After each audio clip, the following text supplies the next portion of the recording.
Oi pessoal, tudo bem? Então na última aula nós encontramos a equação de Friedmann-Lemaitre, exploramos um pouquinho a equação e nessa aula de hoje a gente vai explorar ainda mais essa equação, entendendo melhor o significado dela e assim incluindo mais alguns termos que são importantes quando a gente quer considerar a expansão do universo. Lembrando que a gente está trabalhando com um formalismo não relativístico, mas que as deduções que a gente está fazendo aqui se aplicam perfeitamente ao contexto relativístico, desde que sejam feitas algumas adaptações aí no futuro, mas que a gente consegue tirar muita informação útil e entender direitinho, ou pelo menos entender muito bem a evolução do universo, mesmo trabalhando nesse contexto aqui não relativístico, tá? Então, relembrando, a equação de Friedmann-Lemaitre que a gente encontrou na última aula era essa daqui, né? A taxa de expansão do universo, aqui, né? Que a gente viu que era a constante de Hubble, né? Calculada para um tempo qualquer, né? Ela era igual a 8πg sobre 3 vezes ρ0, que é a densidade do universo hoje, dividido por A ao cubo, menos um termo aqui, kc quadrado sobre A ao quadrado, que como a gente viu está ligado, né, à energia do sistema, naquela dedução mecânica que a gente fez, e que no contexto da relatividade geral está intimamente relacionado à questão da curvatura do universo, a energia relacionada com isso. Como tudo em física, né, a gente não trabalha exatamente com essa equação aqui, a gente adimensionaliza essa equação para que a gente tenha os termos mais explicitamente desenhados, de maneira que eu sei exatamente quanto que vale cada um dos termos, sem ficar me preocupando com unidades, etc. Então vamos dar uma olhadinha em como a gente faz essa adimensionalização. Naturalmente, a adimensionalização sempre parte, como vocês já viram nas outras aulas em que a gente fez isso, ela sempre parte de procurarmos por grandezas típicas do meu sistema. E aí dividir as equações, né, adimensionalizar as equações por essas grandezas típicas do sistema. Uma grandeza típica do meu sistema aqui, naturalmente, vai ser a constante de Hubble, com certeza, né? E outra grandeza típica do meu sistema, nessa configuração que a gente está aqui, vai ser a densidade crítica que a gente encontrou na aula passada, né? Que corresponde àquela densidade tal que o universo vai expandir para sempre, chegando lá no tempo infinito, numa velocidade de expansão igual a zero, né? Essa densidade crítica é um parâmetro que a gente pode usar para adimensionalizar a equação de Friedmann. Então essa é a nota 9A, tá? A equação de Friedmann adimensional. Então, para adimensionalizar, a gente vai usar aquela razão, né, que a gente definiu na aula passada, em termos das densidades, que é o ômega m hoje, ou seja, ômega, densidade de matéria hoje, ele foi definido como a densidade de matéria hoje, dividida pela densidade crítica de matéria, né? E aí, substituindo esses valores, a gente fez isso aqui na aula passada também, né? Se você pegar os valores de ρ crítico que a gente tinha encontrado na aula passada, você vai encontrar que essa razão aqui vale 8πg ρ0, que já estava aqui, dividido por 3h0 ao quadrado, onde h0 é a constante de Hubble, que como eu disse para Hubble hoje, né, que como eu disse para vocês, vai ser um parâmetro natural das nossas equações em cosmologia, tá? Ela está relacionada, como a gente viu em umas aulas anteriores aí, ao tamanho, né, que a gente espera que o universo tenha, o universo visível, e ao tempo, né, que esse universo visível também deve ter, tá, de existência. Então é uma constante que ela caracteriza o universo. H0 caracteriza o universo observável. Pois bem, se eu olhar essa equação aqui, eu percebo que eu estou pronto já para substituir ela aqui, né? Olha só. Se eu olhar, eu tenho 8πg sobre 3 ρ0. 8πg sobre 3 ρ0. Então, esses caras aqui, olha, naturalmente, substituindo na equação, já vão me facilitar bastante a vida. Eu posso isolar esses termos aqui, né?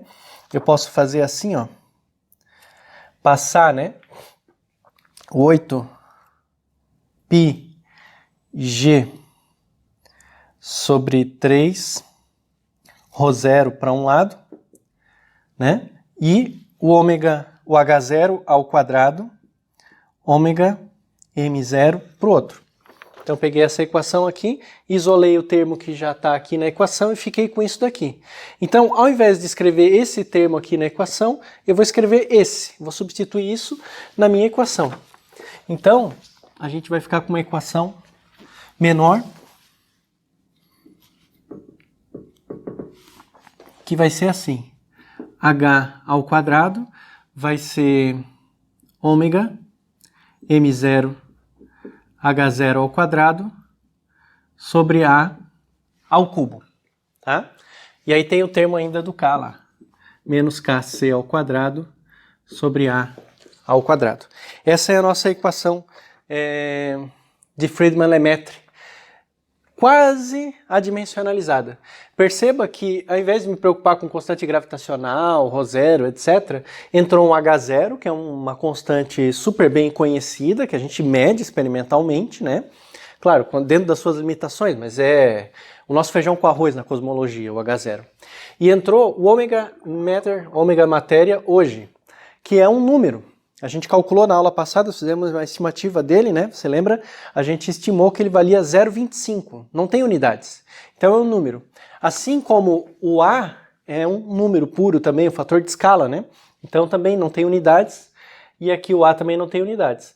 A gente ainda pode, né, simplificar esse cara aqui. Para isso, eu vou passar o H0, que tem unidades, né? H0 tem unidade de inverso de tempo, para cá. E eu vou ficar com duas equações, então, adimensionais.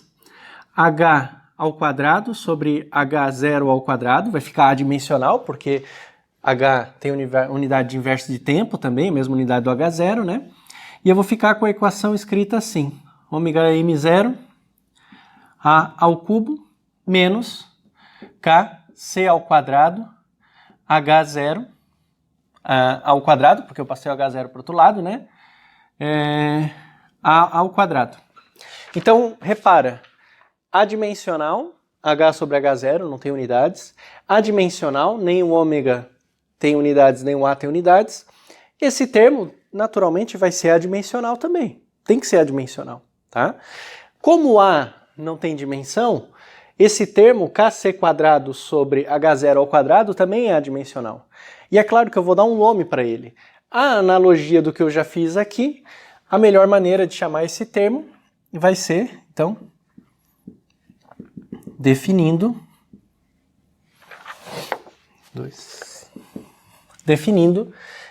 um ômega K0, ômega K, calculado hoje, que vai ser menos KC ao quadrado sobre H0 ao quadrado. Então eu vou definir esse termo aqui, que é adimensional, como um ômega K hoje. Da mesma forma como eu defini da mesma forma não. Analogamente à maneira como eu defini o ômega matter, né? Ômega de matéria, tá? Eu vou incluir o sinal aqui para ficar com uma equação toda em termos do mesmo sinal, tá? Então a minha equação de Friedmann-Lemaitre adimensionalizada, ela é H ao quadrado sobre H0 ao quadrado igual a ômega m0 ao cubo mais ômega k0 ao quadrado. E essa é a equação que a gente trabalha mesmo em cosmologia, essa equação adimensionalizada, tá? Só um detalhezinho antes da gente continuar que é bastante importante. Lembra que o K estava associado à energia mecânica, mas eles tinham sinais trocados, né? Eu tinha definido o K, que ele era o contrário, o negativo daquela energia mecânica, onde a energia mecânica, lembra, era a energia mecânica daquele sistema gravitacionalmente ligado, tinha um corpo com velocidade e gravidade, força gravitacional. No caso, o corpo com velocidade era a galáxia, né? E tinha força gravitacional. Então a gente pode fazer a seguinte construção. Nós tínhamos uma energia mecânica, eu não vou dizer igual, vou usar uma setinha para dizer associado, que é feita uma analogia, etc, para você lembrar, né, que não é uma associação direta, ela estava associada a menos K. E agora a gente criou uma nova variável, que é o ômega K0. O ômega K0. Que também está associado ao menos K. Portanto, a gente pode, sempre que pensar no ômega K0 e quiser construir uma analogia, pensar diretamente na energia mecânica daquele sistema que a gente usou para deduzir as equações. Isso ajuda a entender qual é o efeito do ômega K0 nas equações, sem nos preocuparmos ainda demais com o significado físico. Ele está ligado, como eu disse, à curvatura do universo, tá? Então a gente pode, por exemplo, lembrar do seguinte: lembra que naqueles sistemas eu tinha 3 valores possíveis para a energia mecânica. A energia mecânica é igual a 0, né? A energia mecânica nula significava um sistema que a galáxia, né, ou a bolinha que eu jogava para cima na Terra, lembra? Ela chegava no infinito com velocidade 0. Então, ômega K0 significa esse sistema nessa situação que a gente chamou de crítica, inclusive, para deduzir a densidade crítica, né? Então, ômega K0 significa isso. Em termos da relatividade geral, ômega K0 significa também K igual a 0. Ômega K0 valendo 0, assim como a energia mecânica, significa K igual a 0, um universo plano, tá? Que a gente vai ver mais para frente um pouquinho. Depois, a gente lembra ainda que naquele sistema tinha uma outra situação, energia mecânica negativa. Energia mecânica negativa, eu jogava a bolinha e ela voltava a cair, o sistema estava ligado. Então, energia mecânica negativa significa ômega K0 negativo.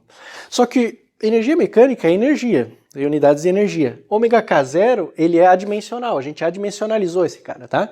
Então significa qualquer número menor que 0, número puro. Menos 0.1, menos 0.2, menos 20. Ômega K0 vai ser um número sempre. Um número que pode ser negativo, pode ser 0 e também pode ser positivo. No caso da energia mecânica positiva, era aquele sistema em que a gente jogava a bolinha, ela ia chegar lá no infinito, né? E ainda ter energia cinética para continuar indo embora. Então o sistema era desligado. A bolinha podia ir embora, a galáxia podia ir embora, tá? E aí nesse caso, então, o ômega K0 vai ser um número mesmo positivo, não nulo, tá? Então é interessante lembrar dessas relações porque nos livros de cosmologia se fala hora de K, hora de ômega K0. E às vezes a gente se perde porque tem sinal trocado e são termos parecidos, etc. É legal lembrar sempre da analogia do sistema mecânico, que é da onde a gente partiu a construção das equações. E se você lembrar dessa analogia aqui, daí você sempre vai estar lembrando em que tipo de universo que eu tô. Eu tô no universo que expande e colapsa, eu tô no universo que expande, mas chega num certo limite, né?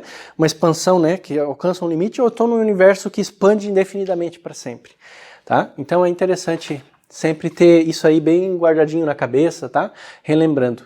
E por vias das dúvidas, você pode sempre lembrar dessa relação aqui, que aí não tem o sinal, né? O K tem o sinal, mas o ômega não tem o sinal, está diretamente relacionado com a energia mecânica. É bastante útil guardar essa relação que existe aqui, né? Essa analogia que existe entre essas duas variáveis, tá ok? Então, definimos aqui, é bom marcar, né? Da mesma maneira como definimos aqui essa outra grandeza adimensional, e aí ficamos com essa equação adimensionalizada. Agora nós temos a seguinte situação: uma equação para a expansão do universo que depende da quantidade de matéria desse universo e desse outro parâmetro físico aqui, que, como eu já adiantei para vocês, está ligado à curvatura do universo. A gente pode se perguntar agora o seguinte: tá, eu posso resolver essa equação, porque lembra que primeiro eu posso resolver ela analiticamente até, né? Porque lembra que o H é A ponto sobre A. Então eu tenho uma equação aqui que pode ser resolvida.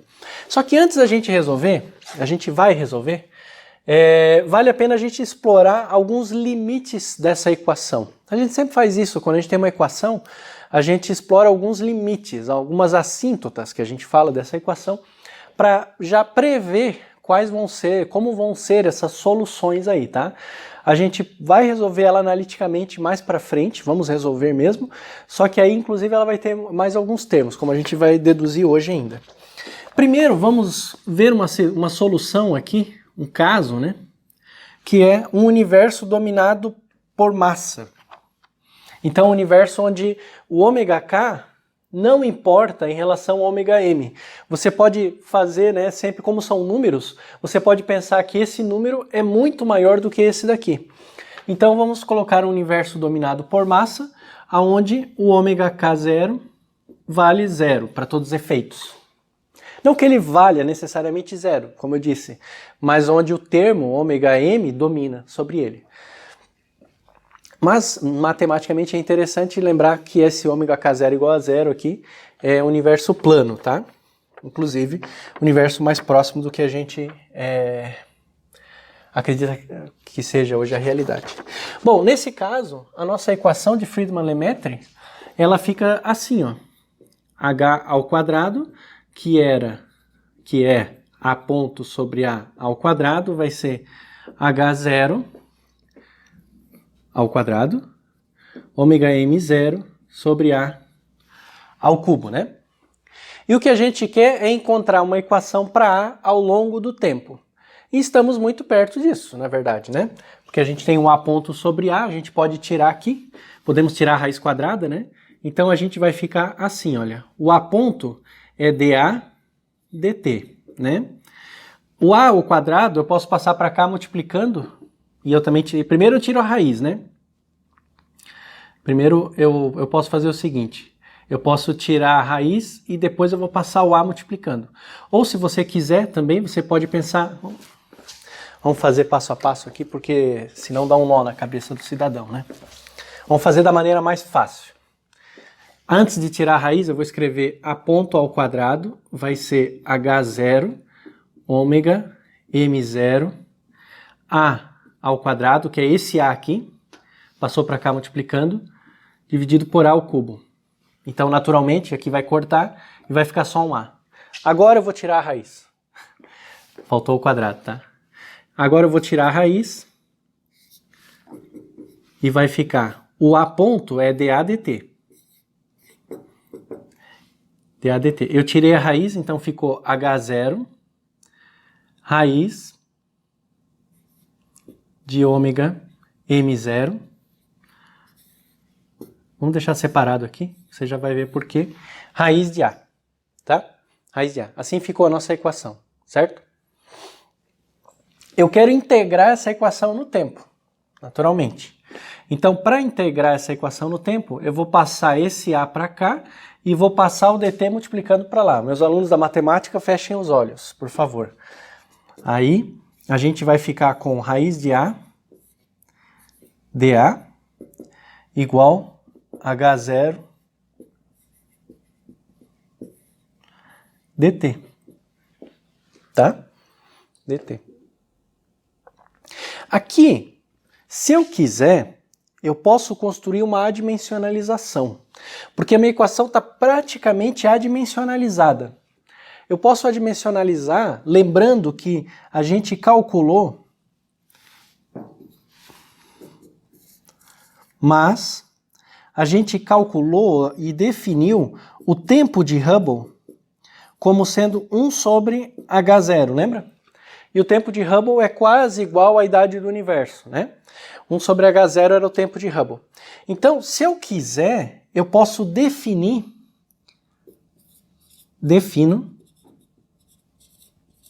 tal que vai ser T sobre o tempo de Hubble. T sobre o tempo de Hubble. E se você olhar, né, colocar o tempo de Hubble aqui, vai ficar T sobre 1 sobre H0, que vai dar T vezes H0. Isso aqui é igual a H0T, porque H0 tem unidades inversas de tempo. Então, H0 dt é um dtal, onde tal é esse tempo adimensionalizado, o tempo nas unidades do tempo de Hubble. Então, fica mais fácil da gente trabalhar com essa equação.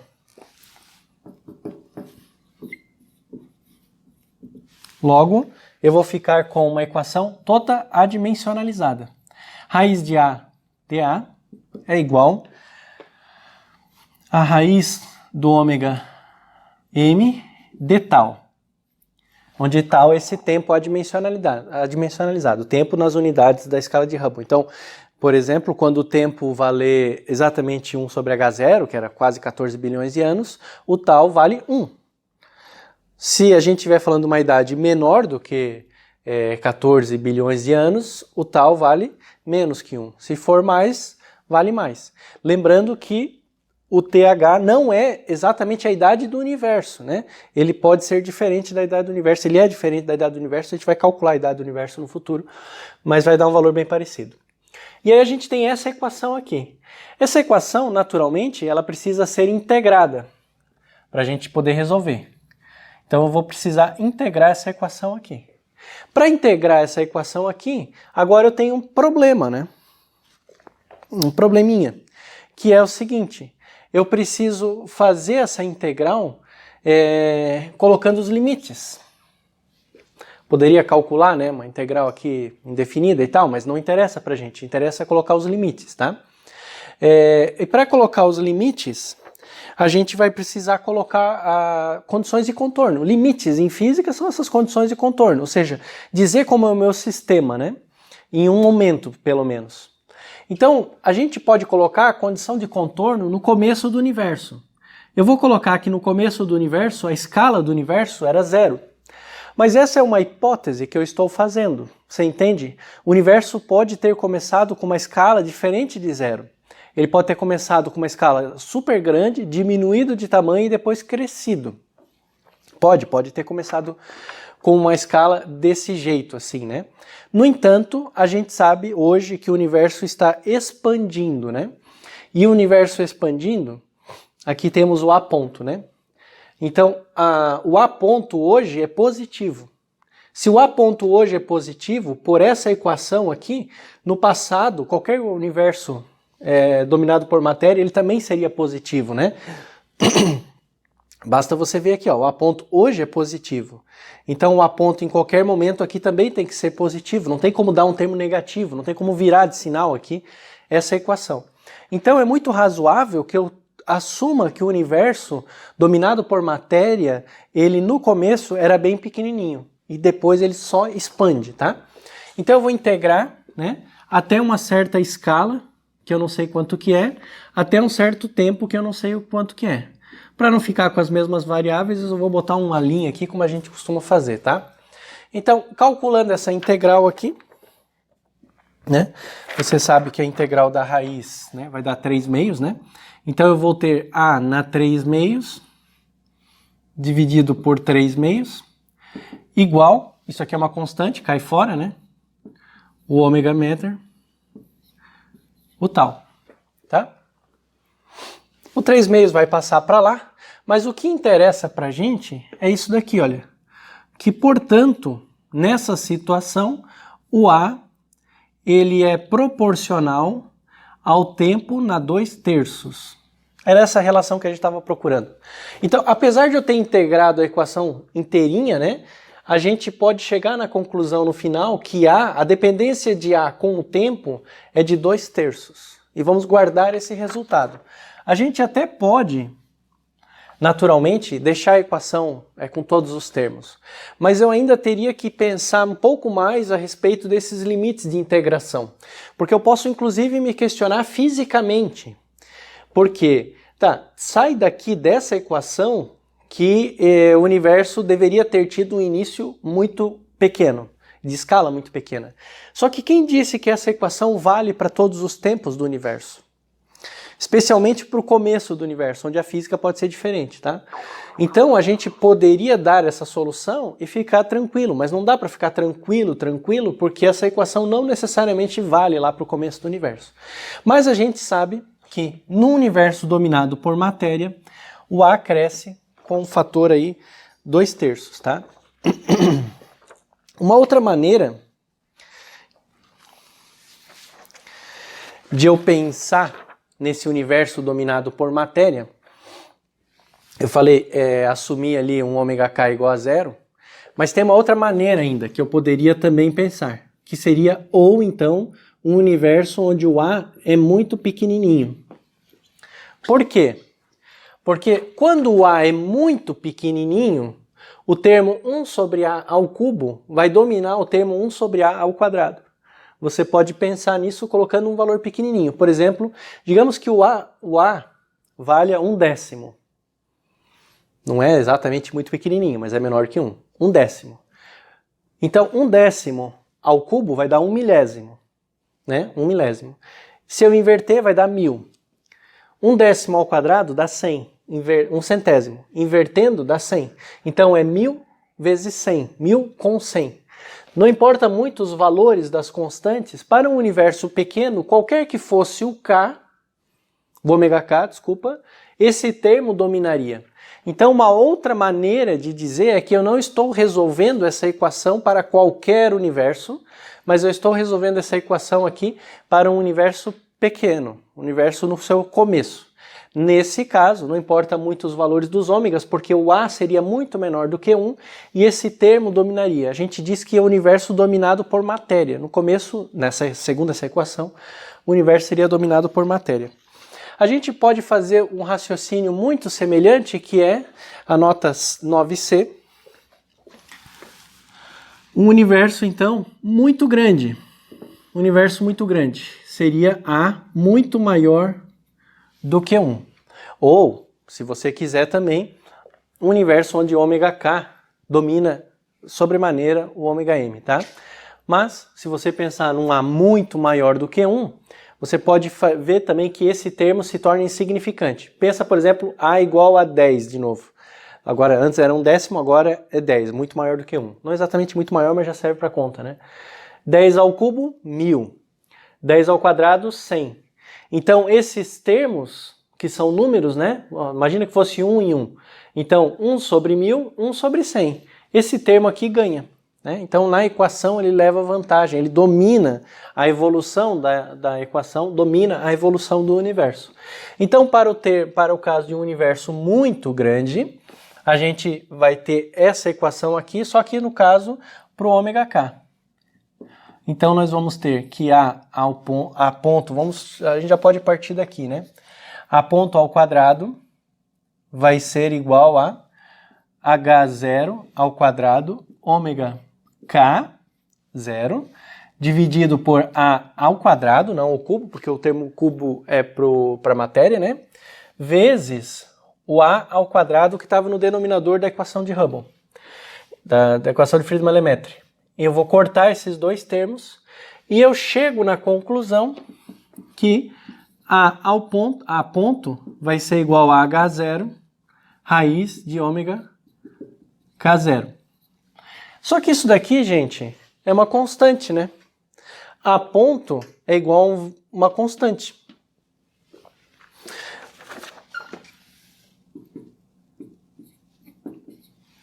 Portanto, se eu tenho, né, A ponto é dA dt, né? dA dt é uma constante.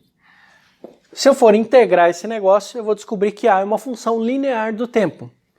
E, portanto, se o universo é muito grande, A cresce linearmente com o tempo. Então a gente tem dois limites aí do nosso universo. O universo dominado por matéria, que é equivalente a um universo muito pequenininho ainda, e um universo dominado pelo termo de curvatura, que é um universo muito grande, onde a matéria não influencia muito. Então, no universo muito pequenininho, o A varia assim. No universo muito grande, o A varia com o T. A equação, a solução analítica desse problema, ela vai terminar sempre nesses dois limites aí, tá? Então a gente vai nós vamos ter esse gráfico, essa cara para a evolução desse nosso universo. A em função do tempo. Para o universo, né, A igual a 1 aqui, escala igual a 1. Para um universo muito pequenininho, a gente está falando de um universo que está ainda se expandindo, ele se expande lá no começo com essa cara. A gente pode colocar aqui, ó, essa cara é T na 2/3, tá? Depois, um universo muito grande, né? E aqui seria um certo tempo perto do tempo de Hubble, né? Então, para um universo muito grande, a gente teria isso daqui, né? Universo que cresce linearmente, cresce com T. A é proporcional a T, conforme está na nossa equação ali. No meio termo, eu tenho onde eu vou precisar calcular a solução analítica mesmo, né? Então eu vou precisar ver aqui como que isso daqui vai se grudar. Como que isso vai acontecer nessa solução analítica. A inclinação dessa reta aqui depende do ômega k0 lá, né? Então a gente teria essa solução analítica. Uma possibilidade ainda que a gente poderia ter aqui seria que o universo, se a energia, o universo tivesse ligado, né? A gente teria um universo que iria colapsar. O universo aqui com energia negativa, né? Isso daqui é um universo com energia positiva. Ou como a gente viu, o ômega k, né? Também positivo, tá? Então, o universo que está desligado, ele sempre cresce, cresce indefinidamente. E aqui, um universo que está ligado, né? Então, ele vai diminuir de tamanho, tá bom? Essas são duas soluções possíveis, assim. E o vermelho, que está em vermelho aqui, é o que a gente precisaria encontrar seguindo a solução analítica para a gente ter o resultado, né?